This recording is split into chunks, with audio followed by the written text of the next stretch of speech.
अब हम स्टार्ट करते हैं next topic, that is growth curve of bacterial population. Bacteria में जो बैक्टीरिया ग्रोथ करते हैं तो उनकी ग्रोथ कर्व कैसी आती है, ये मैं आपको दिखा रही हूँ, ध्यान से देखना, इंपॉर्टेंट टॉपिक है growth curve of bacterial population. तो ग्रोथ कर्व कैसी आती है बैक्टीरिया की, ये मैं आपको बता दूं। बैक्टीरिया की ग्रोथ की जब हम कर्व बनाते हैं तो ये हाइपरबोलिक कर्व आती है। कैसी कर्व आती है? हाइपरबोलिक कर्व आती है। ये जो शेप आपको दिखाई दे रही है इसको हम बोलते हैं हाइपरबोलिक कर्व। इसमें बेटा इस एक्सिस की तरफ, एक्स एक्सिस की तरफ तो हमने लिया है टाइम, और वाई एक्सिस की तरफ हम ले रहे हैं log of number of bacterial population, log of number of bacterial population, कि जितनी बैक्टीरियल पॉपुलेशन आ रही है उसकी लॉग वैल्यू आपको लेनी है। क्या लेनी है? लॉग वैल्यू आपको लेनी है। ठीक है, इधर हम टाइम ले रहे हैं, तो जैसे जैसे हम स्टार्टिंग में टाइम को बढ़ा रहे हैं वैसे वैसे बैक्टीरिया की पॉपुलेशन बढ़ती है। उसके बाद एक टाइम ऐसा आता है कि स्टेशनरी हो जाती है, उसके बाद पॉपुलेशन डिक्लाइन हो जाती है। तो इसी से इस ग्रोथ कर्व को हम कह रहे हैं हाइपरबोलिक। तो बैक्टीरियल ग्रोथ कर्व को हम बेसिकली 4 फेजेज में डिवाइड कर रहे हैं। कौन कौन से? स्टार्टिंग में देखो, जैसे जैसे टाइम जा रहा है ग्रोथ बहुत स्लोली हो रही है, बहुत क्या हो रही है? स्लोली हो रही है। ये बिल्कुल स्ट्रेट नहीं है बेटा, स्ट्रेट तो ये होता, देखो बिल्कुल लिटिल बिट ग्रोथ हो रही है। फिर एकदम से हम यहाँ आए तो यहाँ थोड़े थोड़े टाइम पे बहुत ज़्यादा ग्रोथ बढ़ रही है। तो ये जो स्टार्टिंग वाला फेज है जहाँ पे बिल्कुल स्लो ग्रोथ हो रही है, इसको हमने बोला लैग फेज। जैसे ही हम आगे गए तो थोड़ा सा, जैसे यहां से हमने यहां टाइम बढ़ाया तो ग्रोथ एकदम से बढ़ गई, यहां से हम थोड़ा सा टाइम और आगे बढ़ाए तो ग्रोथ और ज़्यादा इंक्रीज होगी। तो यहाँ पे जो सडन ग्रोथ हो रही है, बहुत ज़्यादा ग्रोथ हो रही है, इस फेज को हम कह रहे हैं लॉग या एक्सपोनेंशियल फेज, जिसमें कोई भी बैक्टीरिया आपका मैक्सिमम ग्रोथ करता है। प्रोडक्टिव जो ग्रोथ होती है वो किस में होती है? लॉग या एक्सपोनेंशियल ग्रोथ फेज में। और ये वाला जो फेज है जहाँ पे हम टाइम बढ़ा रहे हैं लेकिन ग्रोथ हो ही नहीं रही है, ये जो फेज होता है इसको हम कहते हैं स्टेशनरी फेज। और उसके बाद वाला जो फेज है जहाँ हम टाइम बढ़ा रहे हैं लेकिन बैक्टीरियल नंबर जो है वो डिक्रीज होता जा रहा है, इसको हम कहते हैं डेथ और डिक्लाइन फेज। इसको हम क्या बोलते हैं? डेथ और डिक्लाइन फेज। तो हमने बैक्टीरिया की ग्रोथ कर्व को 4 फेजेज में डिवाइड कर लिया, लैग फेज, लॉग फेज या एक्सपोनेंशियल, तीसरा फेज है स्टेशनरी, और चौथा है डेथ या decline phase.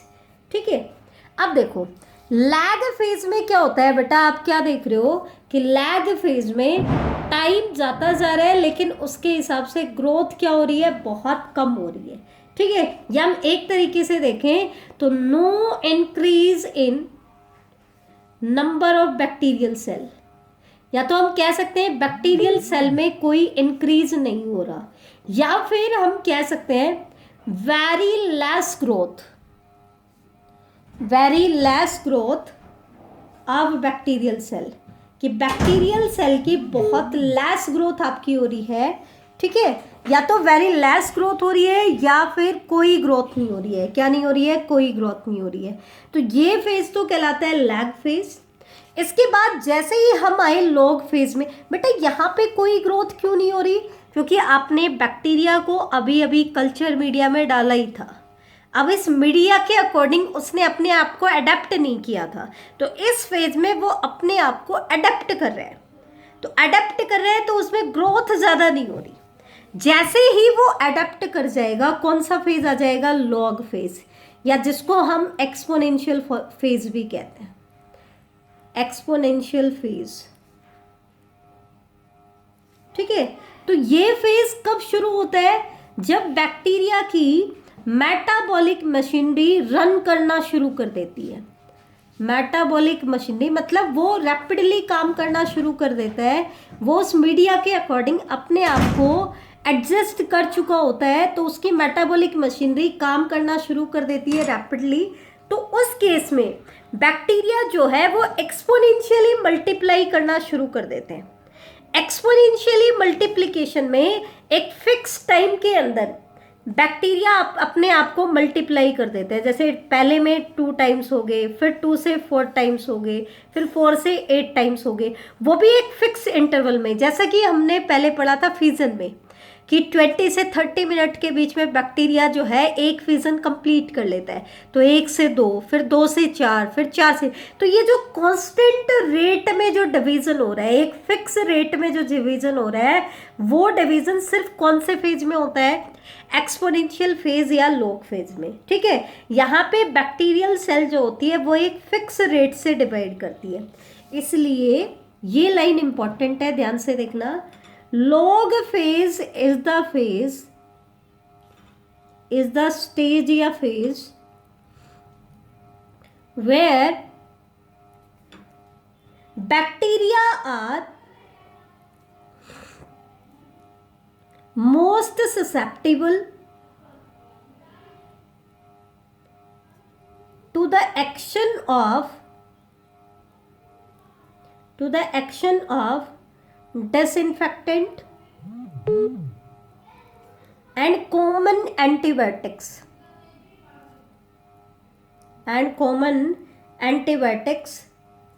that affect the, ये नीट का पॉइंट है बेटा, ध्यान रखना, नीट के लिए काफी इंपॉर्टेंट है, प्रीवियस एग्जाम्स में आ भी चुका है। Protein, DNA and cell wall synthesis. अब ये कहना क्या चाह रहा है वो चीज देखो ध्यान से। ये क्या कह रहा है, देखो, लैग फेज में तो बहुत कम ग्रोथ हो रही थी, जैसे एक बैक्टीरिया से 2 बैक्टीरिया बनने में बहुत ज़्यादा टाइम मिल रहा था। तो हमारे पास ऑलरेडी बैक्टीरिया का नंबर बहुत कम है, तो इस स्टेज में अगर हमने कोई डिसइंफेक्टेंट डाला या एंटीबायोटिक डाला तो उसने बहुत कम बैक्टीरिया को किल किया, तो हमें नुकसान ज़्यादा नहीं हुआ। लेकिन जो बैक्टीरिया कौन से फेज में चला गया है, लॉग या एक्सपोनेंशियल फेज में चला गया है, उसका नंबर कम है लेकिन वो बहुत फास्ट रेट से मल्टीप्लाई कर रहा है। अगर ऐसे स्टेज के ऊपर हम बैक्टीरिया के ऊपर डिसइंफेक्टेंट या एंटीबायोटिक्स डाल देते हैं तो बहुत ज़्यादा नुकसान हो जाता है। क्यों? क्योंकि वो हमें प्रोडक्टिविटी ज़्यादा देने वाले थे, वो बहुत फास्टली ग्रो कर रहे थे। इसलिए लॉग फेज वो स्टेज है जहाँ पे बैक्टीरिया सबसे ज़्यादा ससेप्टिबल है, सबसे ज़्यादा सेंसिटिव है, किसके? डिसइंफेक्टेंट और कॉमन एंटीबायोटिक्स के इफेक्ट के, क्योंकि ये डिसइंफेक्टेंट उनके प्रोटीन, डीएनए और सेल वॉल सिंथेसिस को अटैक करते हैं, अफेक्ट करते हैं। और जब कोई भी बैक्टीरियल सेल डिवाइड होती है ना बेटा, तो उसमें सेल वॉल सिंथेसिस होती है, नया डीएनए डुप्लीकेशन होता है, तो ये उन्हीं चीज़ों को सबसे ज़्यादा इफेक्ट करता है। तो जो बैक्टीरिया लॉग फेज या एक्सपोनेंशियल फेज में होते हैं उन्हीं के ऊपर इनका सबसे ज़्यादा इफेक्ट आता है। लैग फेज वाले और स्टेशनरी और डेथ फेज वाले बैक्टीरिया पे इन डिसइंफेक्टेंट या एंटीबायोटिक्स का ज़्यादा इफेक्ट नहीं आता है। सबसे ज़्यादा इफेक्ट किनके ऊपर आता है? जो बैक्टीरिया लॉग फेज में होते हैं। क्यों? क्योंकि वो डिवाइडिंग बैक्टीरिया है, तो उनमें नए नए डीएनए बनते रहते हैं, नई नई सेल वॉल सिंथेसिस होती रहती है, उनको नए प्रोटीन चाहिए होते हैं। लेकिन ये एंटीबायोटिक और डिसइंफेक्टेंट इन्हीं को टारगेट करते हैं, तो इनको वो नहीं मिल पाते। तो सबसे ज़्यादा इफेक्ट कौन से बैक्टीरिया होते हैं? जो लॉग या एक्सपोनेंशियल फेज में होते हैं। अगर हम बात करें स्टेशनरी फेज की, तो स्टेशनरी फेज में स्टेशनरी है, हम टाइम बढ़ाते जा रहे हैं लेकिन कोई ग्रोथ नहीं हो रही, ना कम हो रहा है। ऐसा क्यों? क्योंकि इस केस में रफली अगर हम देखें तो डिवीजन रेट किसके बराबर हो जाता है? डेथ रेट के बराबर हो जाता है। तो जितने बैक्टीरिया डिवाइड होकर के बन रहे हैं उतनी ही डेथ हो रही है, तो फर्दर नंबर इंक्रीज नहीं हो पा रहा है। क्या इंक्रीज नहीं हो पा रहा है?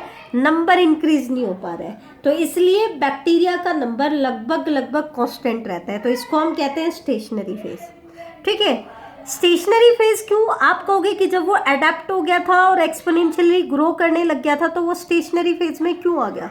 बेटा हमने कल्चर मीडिया पे हम ग्रो करा रहे हैं, तो कल्चर मीडिया में हमने एक लिमिटेड अमाउंट ऑफ न्यूट्रिएंट दी थी।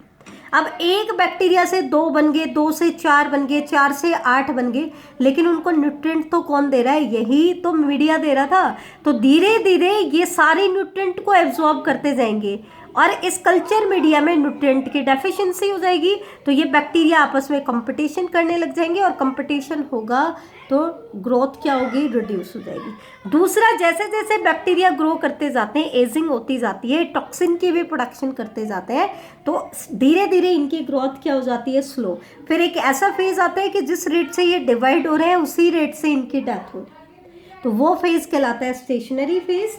और लास्ट में क्योंकि न्यूट्रिएंट बिल्कुल ही डेफिशिएंट हो जाते हैं, तो बैक्टीरिया को न्यूट्रिएंट्स नहीं मिल पाते हैं, तो धीरे धीरे उनकी डेथ होनी शुरू हो जाती है। डिवीज़न रेट से ज़्यादा उनका डेथ रेट हो जाता है, तो इसलिए उनकी पॉपुलेशन क्या होना शुरू हो जाती है? डिक्रीज होना शुरू हो जाती है। तो फिर वो बनाती है बेटा डेथ और डिक्लाइनिंग फेज। ठीक है, तो ये था टॉपिक हमारा growth curve of bacterial population को लेकर के। अब हम नेक्स्ट टॉपिक की तरफ चलते हैं। अगला टॉपिक है बैक्टीरियल टॉक्सिन। ये भी बेटा नीट एग्जाम्स के लिए इम्पॉर्टेंट है, नीट के पेपर्स में आ चुका है आपका बैक्टीरियल टॉक्सिन।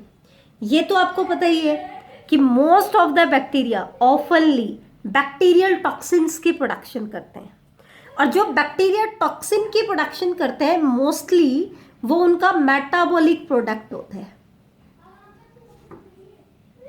कैसा प्रोडक्ट होता है? मेटाबॉलिक प्रोडक्ट होता है। मेटाबॉलिज्म के दौरान उसको वो बनाते हैं। तो 2 टाइप के बैक्टीरियल टॉक्सिन्स की हम स्टडी करेंगे। एक तो होते हैं एंडोटॉक्सिन और एक होते हैं बेटा एक्सोटॉक्सिन। एक तो क्या होता है? एंडोटॉक्सिन, और दूसरे क्या है बेटा? एक्सोटॉक्सिन। ठीक है, अब इनको कंपेयर करेंगे हम कुछ कैरेक्टर को लेकर के। जैसे हम सबसे पहले अगर हम बात करें इनकी टॉक्सिसिटी की, कि कौन सा टॉक्सिक कितना टॉक्सिक है। ठीक है, तो एंडोटॉक्सिन एक्सोटॉक्सिन के कंपैरिजन में इनकी टॉक्सिसिटी लो होती है, ये ज़्यादा हार्मफुल नहीं होते हैं, लेकिन एक्सोटॉक्सिन हाई होते हैं। एक्सोटॉक्सिन क्या होते हैं? हाईली टॉक्सिक होते हैं, ये चीज़ आप ध्यान रखना। अब एंडोटॉक्सिन को एंडोटॉक्सिन क्यों कह रहे हैं? लोकेशन की अगर हम बात करें तो एंडोटॉक्सिन जो होते हैं they are part of cell, वो सेल का ही पार्ट है। आपको पता है मुनैरा के मेंबर यूनिसेल्यूलर होते हैं, तो they are part of cell, ये उसी सेल के पार्ट हैं, तो उसी के अंदर है, तो इसलिए इनको हम कह रहे हैं एंडोटॉक्सिन। जबकि एक्सोटॉक्सिन जो है they are released from cell, and toxin को सेल क्या कर देती है? रिलीज कर देती है। ठीक है, तो they are release from cell. तीसरा डिफरेंस इनके अंदर आता है इनकी स्टेबिलिटी और कुछ कैरेक्टर्स को लेकर के।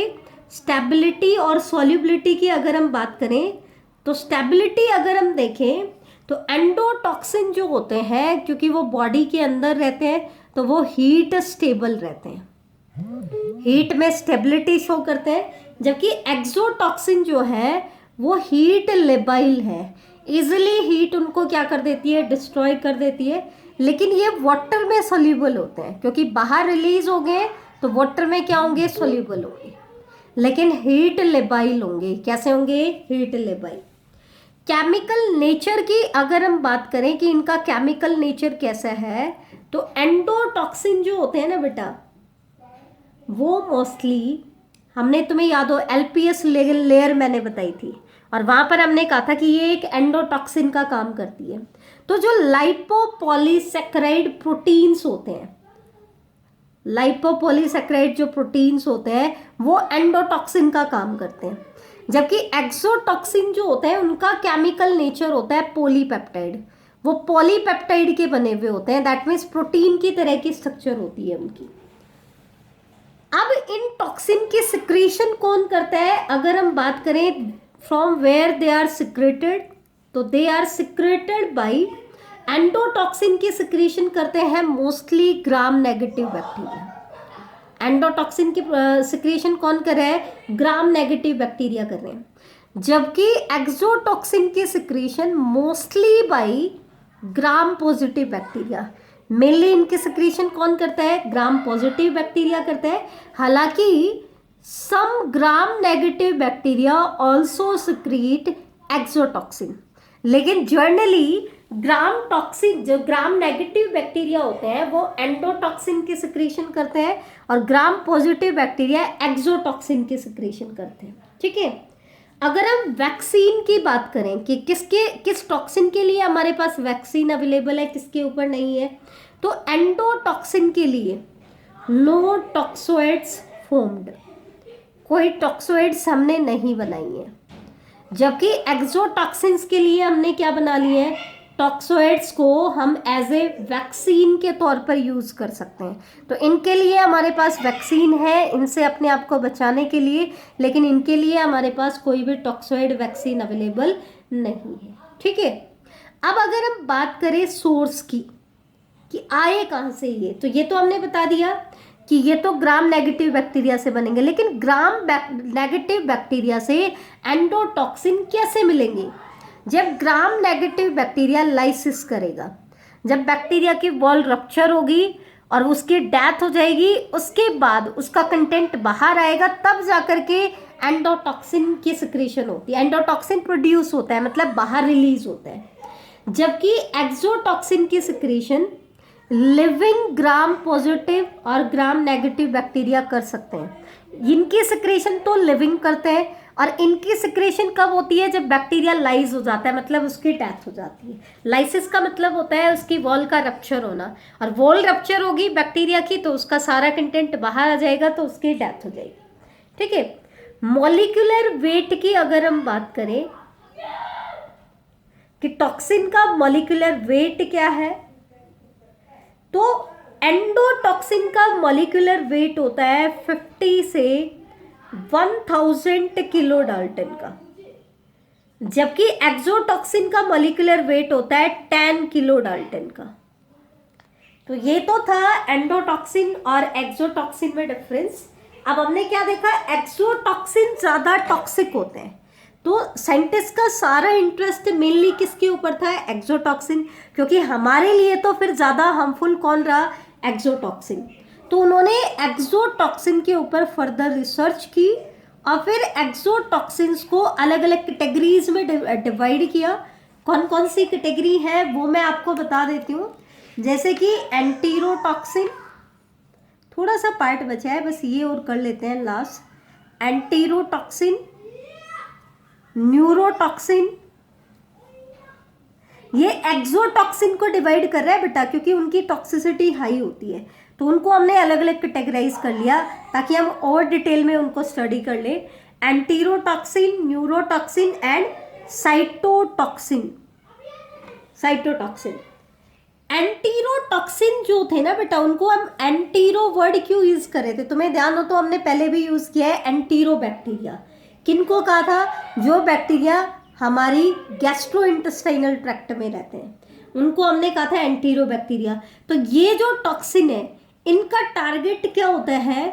दे infect gastrointestinal tract. Gastro word किसके लिए यूज हो रहा है? स्टमक के लिए, तो स्टमक और इंटेस्टाइन को टारगेट करते हैं, गैस्ट्रोइंटेस्टाइनल ट्रैक्ट को टारगेट बनाते हैं। अब कौन कौन से बैक्टीरिया हैं जो एंटीरोटॉक्सिन की सिक्रीशन करते हैं? For example vibrio cholera. Vibrio cholera, आपको पता है ये कॉलरा डिजीज कॉज करता है, और कॉलरा मेनली कहाँ पे अटैक करता है? आपको पता ही है, गैस्ट्रोइंटेस्टाइनल ट्रैक्ट पे एक्ट करते हैं। ऐसे ही साइजेला डिसेंट्रिये, ये भी जो टॉक्सिन की प्रोडक्शन करते हैं वो एंटीरोटॉक्सिन होता है, जो गैस्ट्रोइंटेस्टाइनल ट्रैक्ट को ही टारगेट बनाता है। अब आते हैं second category, neurotoxin. Neuro word नाम से ही पता है कि ये जो टॉक्सिन होंगे they bind with nerve cell, ये नर्व सेल के साथ बाइंड कर जाएंगे, ठीक है, और अफेक्ट बोथ, ध्यान से देखना ये चीज, developing and mature nervous tissue. ये नीट एग्जाम्स में आया हुआ है, ध्यान से देखना। ये बेटा मैच्योर नर्वस टिश्यू को भी अफेक्ट करेंगे और डेवलपिंग नर्वस टिश्यू को भी अफेक्ट करेंगे। ये चीज ध्यान रखना, मैच्योर को भी और डेवलपिंग को भी, ये चीज आपको ध्यान रहे। न्यूरोटॉक्सिन से नाम ही पता चल गया कि इनका टारगेट क्या होता है, नर्वस टिश्यू होता है, नर्व सेल्स होती है। लेकिन ये मैच्योर नर्वस टिश्यू को भी टारगेट बनाते हैं और डेवलपिंग को भी टारगेट बनाते हैं, जैसे कि क्लॉस्ट्रिडियम बोट्यूलिनम। ये हमने पढ़ा हो, तुम्हें ध्यान हो तो, फूड पॉइजनिंग के अंदर हमने पढ़ा था और वहां पर हमने कहा था कि ये नर्वस सिस्टम को अटैक करता है। याद आया तुम्हें? फूड पॉइजनिंग बॉट्यूलिज्म टाइप हमने पढ़ी थी, वहां पे हमने कहा था कि वो पेरिफेरल नर्वस सिस्टम को अटैक कर रहा है। तो वो क्या है, नर्वस टिश्यू को अटैक कर रहा है कि नहीं कर रहा? तो दूसरा एग्जाम्पल आ जाएगा इसका क्लॉस्ट्रिडियम टेटेनाई। ये भी बेटा नर्वस टिश्यू को अटैक करता है। ये न्यूरोटॉक्सिन की सिक्रीशन करता है और नर्वस टिश्यू को अटैक करता है। नेक्स्ट आता है साइटोटॉक्सिन। साइटोटॉक्सिन नाम से ही, वर्ड से ही क्लियर हो रहा है, साइटो वर्ड किसके लिए होता है? सेल के लिए। दैट मीन्स ये क्या करते हैं, किसको टारगेट बनाते हैं? सेल को, और इसकी वजह से सेल किल हो जाती है, मतलब सेल की डेथ हो जाती है। इसका एग्जाम्पल क्या है? कॉरिनी बैक्टीरियम, कॉरिनी बैक्टीरियम डिप्थीरिये।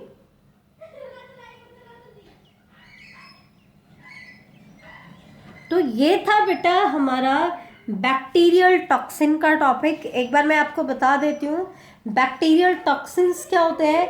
मेटाबॉलिक प्रोडक्ट होते हैं, ठीक है। दो तरह के टॉक्सिन हमने बताए, एंडोटॉक्सिन एंड एक्सोटॉक्सिन। फिर हमने एक्सोटॉक्सिन को फर्दर कैटेगराइज कर दिया उनके टारगेट को लेकर के, एंटीरोटॉक्सिन, न्यूरोटॉक्सिन एंड साइटोटॉक्सिन।